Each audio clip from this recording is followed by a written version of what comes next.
Peut-on faire confiance au Hamas, une organisation terroriste qui n'a pas hésité à massacrer plus de 1400 personnes le 7 octobre dernier? Nous aurons la réponse demain à 15 heures, heure française, puisque c'est à ce moment-là que la libération de certains otages devrait normalement commencer. Pour autant, soyons prudents. On ne peut pas faire confiance à des barbares qui jouent avec un cynisme total sur le désarroi des familles et le traumatisme de ceux qui sont dans leurs griffes depuis 48 jours. Eux, ils aiment la mort, nous chérissons la vie.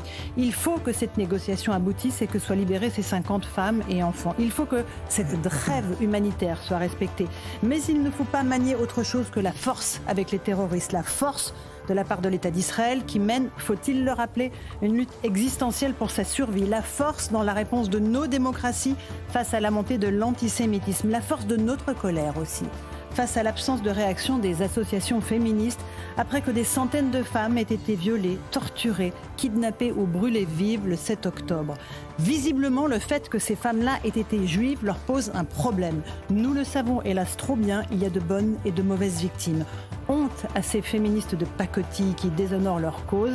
Elles défileront sans nous le 25 novembre, en cette journée des droits de la femme. Nos combats valent mieux que leur silence et leur soumission.